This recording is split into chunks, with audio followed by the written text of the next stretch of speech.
Welcome on in, Dragonfolk, to a informative episode of a part of my life currently.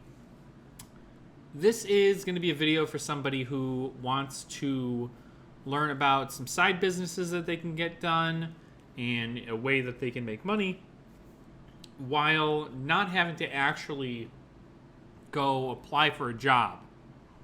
Now, these are very beginner level. This is a very beginner level kind of side hustle, but I feel like it's still informative to get this information across, although I'm sure it's all over the place already on the internet. And would you believe this is probably my fourth time recording this footage because, man, I just am running into a lot of issues today. Now, you're probably going to already tell the video's in 720p. I apologize for that, as the place that I am currently at right now, I'm not on my main rig. I'm on my old laptop.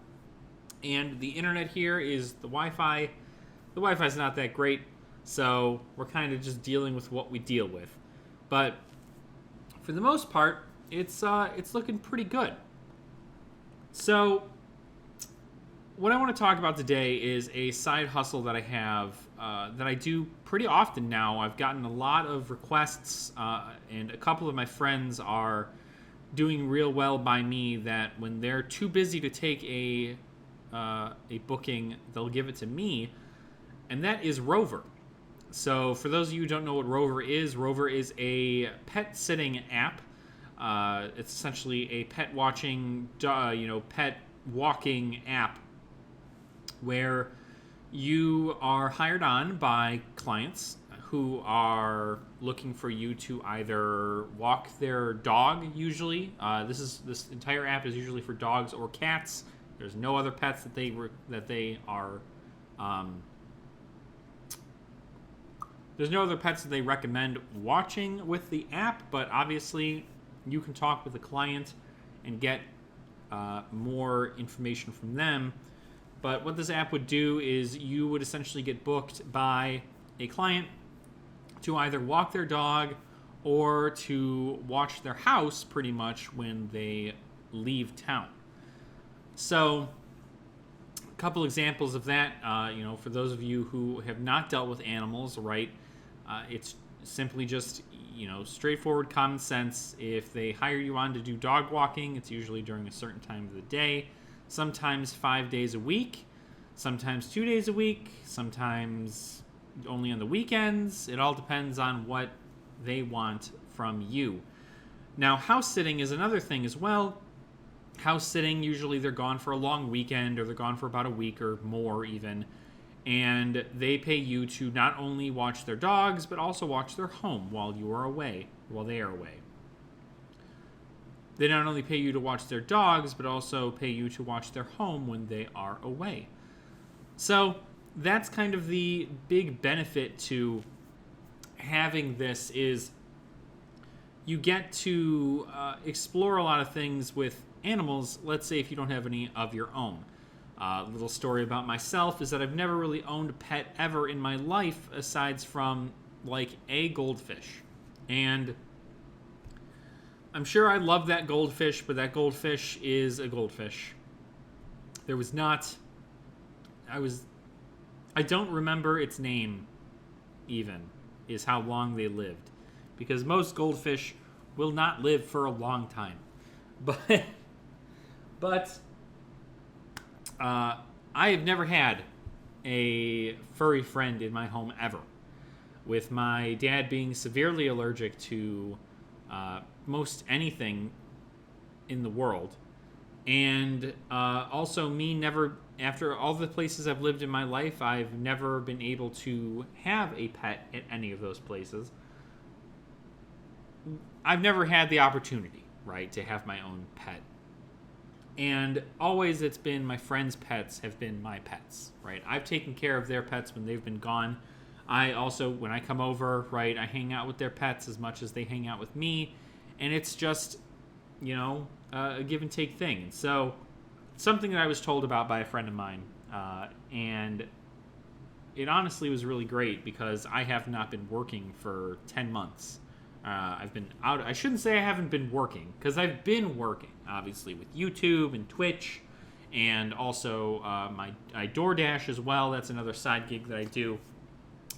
I have a lot of work that I do on a regular basis, but it's not a W-2 government kind of job deal. So I work, but just in a lot of different places.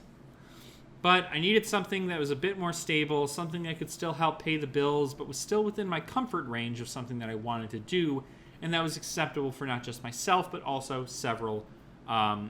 but for also my girlfriend. I want to still have time to see my girlfriend without overloading everything. So what I had come across was Rover. And so my friend had showed me Rover and let me know that it's super easy to sign up as a sitter, and you can essentially become a sitter for Rover, and then you are to be booked on through Rover to, wherever your location is.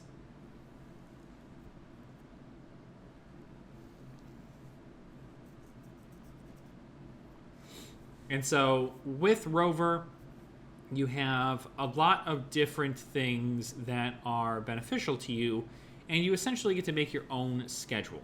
And that's always kind of the best part, is that you get to make your own schedule and fit it around things that work for you.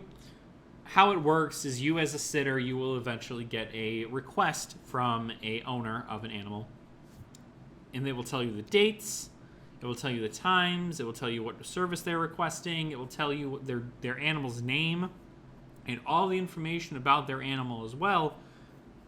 It'll send that to you in one big message, along with their introductory of, usually goes the lines of, "Hi, would you be able to watch my animals for these dates?" And then you can decide, right? Now, I wouldn't just decide right there. What there is before you start just, accepting offers, there's this thing that Rover does, and honestly, it's just a smart move, is to do a meet and greet, right? So meet and greets is essentially, you pick a time before the scheduled time that they'd want, and you go over there and you meet the animals, right? You determine your comfort level with the animals and the animal's comfort level with you, right?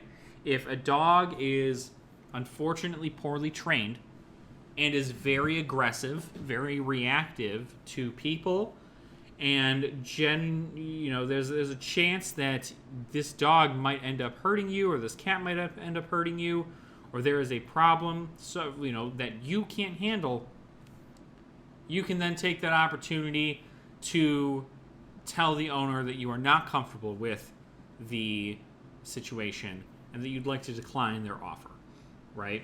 It's not always the best. I have yet to run into a situation that has that happen, because I don't know, there are not many terrifying dogs that I've ever met, but that is something to look out for. You're obviously going to want to look out for that. You just common sense stuff, right? Don't take a job that you don't feel comfortable with, because you're not going to do well in it, and you're going to be miserable, and it's not going to be worth the money that you're going to be making. Then, after the meet and greet's over, you've already determined what you're going to be wanting to do. So let's say you needed to go out and you need to walk this dog, right? This person, for instance, something I'm doing right now, they want their dog walked at 10:30 in the morning every weekday, the entirety of the month, right? I don't know how many people usually hire throughout the entirety of a month, but that is a thing you can do. You can essentially put it on recurring weeks. So at the end of the week, it will essentially charge whatever you are offering to your account, and then it'll continue to do that until the contract is canceled. So walking your dog, right, or walking a dog, what you do is you use the fantastic stuff that they have in the Rover app that allows you to kind of maintain a location, and to also show the owner. So this is also going to contain information for people who are looking to book people on Rover, and people who are, people who work on Rover. So when you're walking a dog, you have the app that you want to start before you actually go into the house to, get the dog, right? The owner's given you the information that you need in order to get into their home. Then what you're going to want to do is, if you're walking a dog, you're going to go ahead and open up your app, and then you're going to go ahead and press the Start Walk button for the dog in question, right? Now, there's a chance that you could have several bookings at the same, on the same date for walks. So just make sure you're looking for who's you're at and where it's, generally put. You're going to want to make sure that you know that you're walking the right dog, because obviously what I'm going to say is going to make more sense then. When you do that, the locator will come on onto your phone, and your phone will track your location as you walk. So if you decide for some reason that you want to go inside this person's house and then just sit there for 30 minutes, the app will be tracking that, and you will not be, you probably won't have a good reputation with the owner when the owner sees that you did nothing with their dog and it didn't go outside at all and you didn't walk at all. So there's that. So you're going to want to obviously make sure to walk the dog. So these are all safety precautions for not only the owners, but also the protection of the Rover watchers as well. Because that way, if anybody tries to dispute that, you have these cards to show that you did in fact walk, around the block with the animal. You also need to take a picture of the animal and upload it onto the card as well as then numbering the amount of times the dog or cat, usually dog, went pee or went poop, and that also determines kind of what happened throughout the walk. You're going to want to be as honest as possible, right? If the dog did not go number 2, don't put that they went number 2, right? Just be honest, right? Honesty is the best policy when it comes to this kind of stuff. It's going to get you a better reputation with the owners, and it's going to kind of let them know if something might be wrong with their dog, right? If a dog is not if the dog's not going to the bathroom outside often enough, it could be issues with the dog. There could be something wrong with the dog. So you're probably going to want to inform the owner of that. That way they know, and that way they can see the pattern and maybe go get that checked out. They might just be constipated. Who's to say? So for walks, that's a nice little thing. And you got to remember that the walks are a minimum of 30 minutes. And there is a special rate if you wanted to walk your dog for an hour. Normally you don't get that, because usually they just need to go outside and walk around for a little bit. But sometimes they need that special time where they can go out to a dog park or something like that. So that's going to be an additional fee onto that as well for an hourly rate. So minimum of 30 minutes, and you can go ahead and then finish the walk once you've uploaded a picture and you've made sure that the map is updated so it shows you where you've walked. You'll then send that card off to the owner. The owner will then be aware of the card, and they'll be able to check it and know that you did indeed walk their pet. So that's a great way to do the walking. The walking's super easy, and honestly, most people with 30-minute walks, you could probably schedule anywhere from 3 to 4 walks a day. So you're going to want to make sure that the dog is obviously walked. You want to make sure that the house is locked up before you leave, and those things is pretty much straightforward. It's just walking the dog 30 minutes minimum, and you'll be able to net whatever you decide your rates are, right? So we're going to get into rates a little bit later. So then after that, we pretty much have house sitting. So there's a little thing in between called drop-in visits, but it's pretty much just house sitting without any kind of super commitment. You go to the owner's home, you let the animals out, bring them back in, make sure to lock the door. Then when you leave, you go and you leave. You make sure the doors are locked. You make sure that the garage door is closed and that nobody's able to get in. And then that's pretty much that. Drop-in visits are pretty much like dog walks, except you don't have to bring the dog anywhere. You just lead them out back. So once again, another thing that you need to be meet and greet for, but obviously not as labor intensive because you don't have to walk. So the next thing is house sitting, right? Which essentially combines almost the both of them, but not really sometimes. So house sitting is something that I got hired on for a lot. And essentially when people go out for a week or, a long weekend or something like that, it normally is the fact that they can't bring their dogs with, or they can't bring their cats with, or they can't bring their dogs or cats with, and they need somebody to stay at the home in order to watch them. So in doing so, you essentially are in charge of their home while they're away. And I know not a lot of people have, a clean mentality, but there are, obviously things you should be aware of when you are, watching somebody's home, right? Treat it as if it was your own, for one, because you want the owners to be satisfied with your stay at their home. You want them to know that you didn't trash their house, right? So don't throw any kind of parties. If you are going to have maybe a significant other over, or maybe even like one or two friends, you can always let the owners know. And if the owners are okay with it, which normally they are, then you can have those people over. But I do not suggest throwing a rager at somebody's house, because that's just not a good call. Unless, of course, for any reason, the owner is fine with it. They would never be, but whatever. That's a different story. So that is pretty much goal number one, aside from making sure that their dogs are well taken care of, right? It comes with that purpose. Is you're here to take care of their children. And you need to be good at doing that, right? Do not neglect the dogs or cats. Do not forget to feed them or let them outside. If they do happen to go potty inside the house, make sure to clean it up. If they get sick and they just vomit, you need to make sure to clean it up and then make sure that they're okay. Sometimes it's just they just eat or drink too quickly. And then, of course, ask the owners, if they don't already provide you with it, with vet information or emergency contact information in case you need it.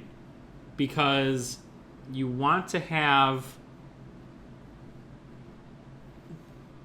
the proper contacts for if something is to occur, right? You never know what could happen with an animal while you're watching them, and you don't want to be the one responsible for if something really, really bad happens to them.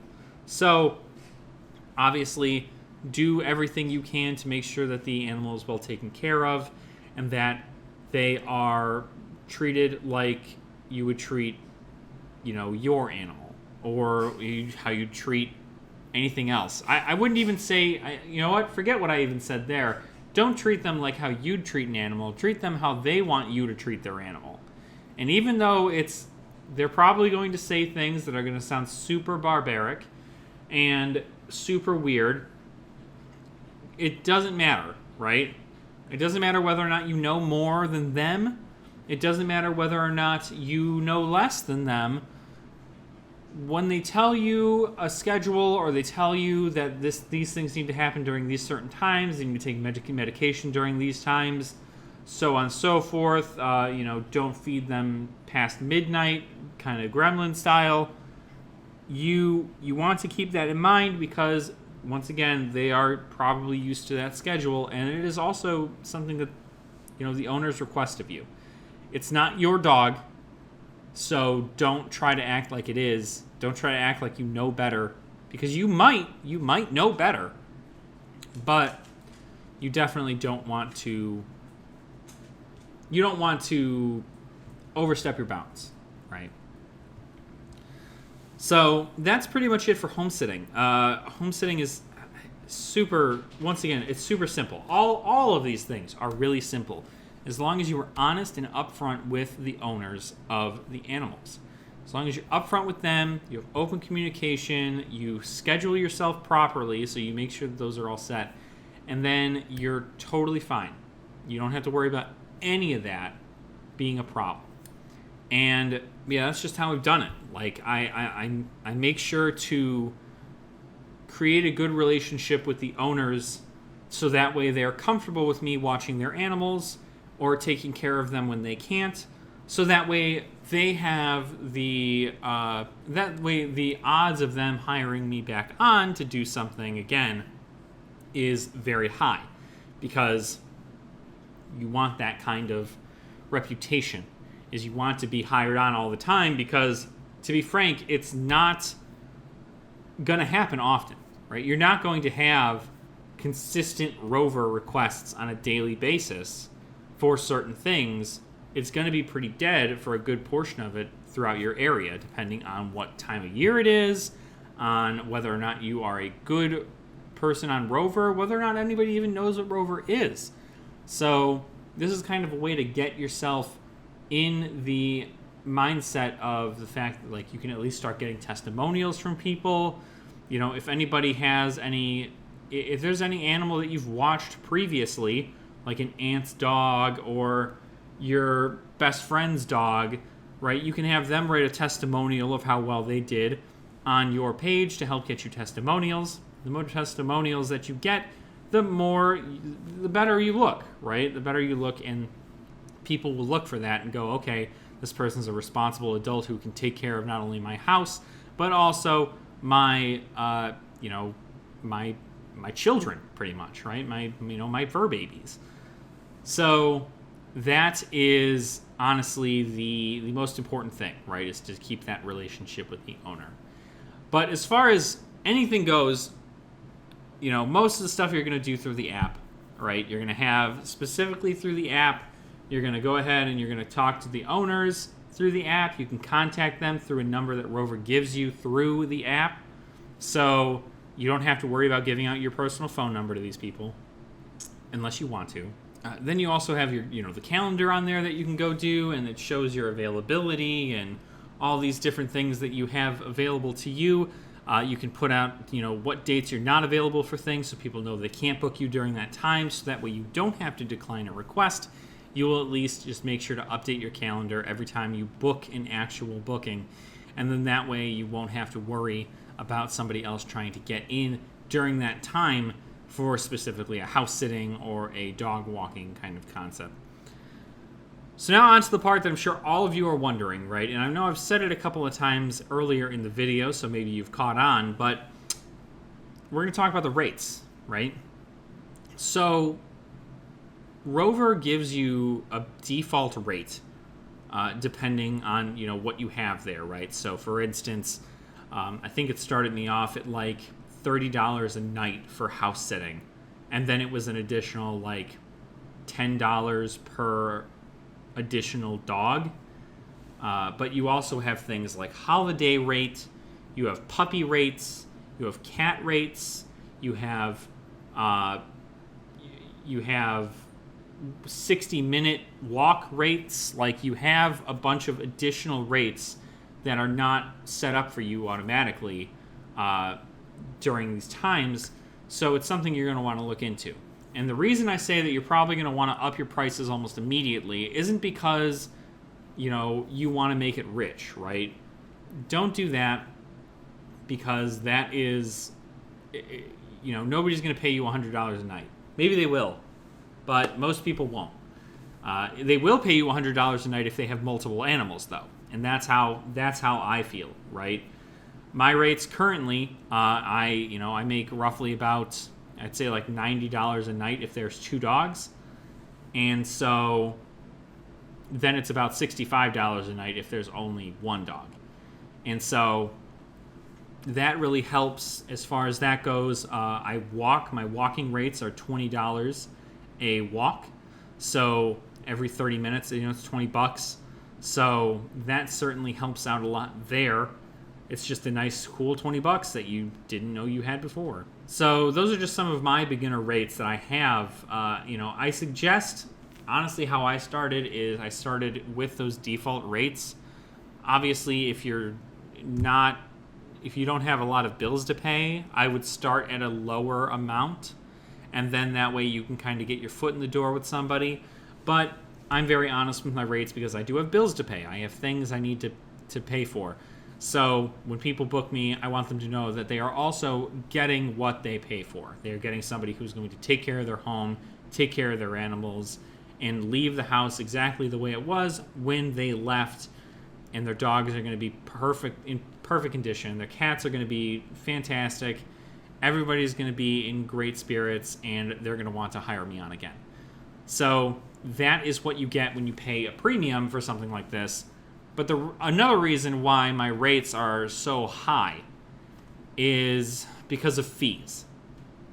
So Rover does take away fees for things like, I would like imagine, insurances and the uses of the app and so on and so forth. And they take away those fees to kind of get you into the door. I believe I want to say it's about 10% of what you make. So if I make $360, they're going to take 36 of those dollars and Rover fees, right? So you're really only making, whatever you're making after that, because I can't math right now off the top of my head. But that calculation, so you take the 360 minus 36, so you're sitting at, what is that, 324? That's what it is, 324. Pretty sure. So you take 324, right? And that's your gross pay from Rover when you're done with your $360 sitting, right? But you also need to remember to take out taxes. Taxes are a huge deal because if you do not remember to take out your taxes for this, you will regret it when it comes to tax time and you don't have that money saved up because you didn't do that previously. So because this is a 1099 job, what that means is essentially, unlike a W-2, right, where if you've ever worked at a place where they have you fill out a W-2, they essentially take those taxes out for you so that you can get them back during tax time, so on and so forth. But with a 1099, they do not take those taxes out for you, which means you will have to pay those taxes come tax time. And my rule of thumb is always save 20% of what you make whenever, right? So if I made $324 and then I needed to save 20% of that, I would end up saving $64 in a different savings account, or you can even use something along the lines of like Digit to move the money to an account that's labeled specifically for Rover taxes. And then you're going to want to make sure that you put that into that account, and then you never touch it, ever. Don't ever touch it until it comes time to pay the taxes. When it comes time to paying taxes, then you will go ahead and you'll put that money back in your account. You can pay off your taxes doing that.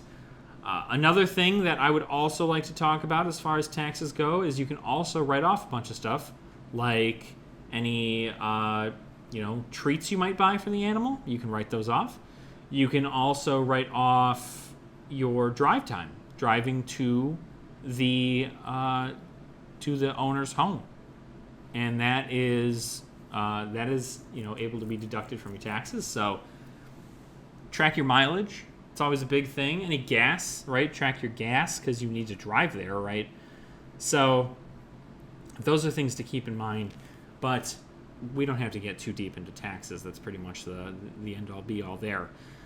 Just save 20% of what you make grossly out of that, and then you'll put that aside. So at the end of the day, right, if I take $64 out of $324, then I'm actually sitting at, what is that, $260. So out of the $360, I really made $260. You're looking to roughly about take that out as far as what you're looking at to change. And that's just an estimate. and it's going to sound like, and that's why my rates are much higher now, is because not only am I requested often, but I do need to also alleviate myself from those Rover fees and still make a decent amount of money to pay my bills at a likely fashion. So, but that is pretty much Rover. I mean, there isn't too much else in regards to it that I can think of. I imagine most of what you're going to see is people want you to watch their dogs for a weekend, or they want you to watch, or they want you to walk their dog, right? And you can have multiple walks during a week. So don't be afraid to double book or triple book walks if you can manage it, and that'll help get you more money. So like I said, if you do 3 walks a week, or 3 walks a day, 5 days a week, then you get $60 a day, and then 5, so you're making a decent amount of money depending on what the contract is for each of these animals. So that's kind of the go around for all that. I'm sure I probably missed something. I know there are a lot of people who are definitely more educated in what Rover does. I've only been doing it for about 4 months now, something like that. So definitely still pretty new, but it's straightforward. If you know how to handle animals and you're not terrified of animals, and you know how to follow a schedule and how to follow directions, it's easy. It's an easy thing. And it still gives you the freedom to be able to go out and still do things like, if you wanted to go out and grab a bite to eat, you can do that. If you wanted to go and DoorDash while in between feedings, you can still do that. It's just going to be easier on you because it's almost passive income, and that's going to help out in the future for things like that if you're trying to save up for things. But that's it. I'm gonna be done rambling now. Thank you guys so much for watching. I do really appreciate your support. I hope you guys learned something today. I know everybody's out here trying to make a dollar, trying to figure out how to live their best life. And honestly, as somebody who's never owned pets in my life, this has been very great, because if you are ever in need of animal therapy, this is it, right? This is it. I can go upstairs right now and pet dogs. And I can't do that in my house. I'd have to go to a shelter and pet dogs, which I also recommend you do. I recommend you go visit your local shelter because dogs. So yeah, that's it. Make sure to like the video if you guys enjoyed it. Subscribe to the channel if you guys have not already. I'll hope to make more guides on doing side hustles and stuff. That way you can also find out how to live your best life and focus on your dreams without having to live in the cog of society, right? So without further ado, please drink your water, eat your vegetables, go sign up for Rover. Enjoy yourself a long time of petting animals. And I'll catch you guys next time. All right. Air it out.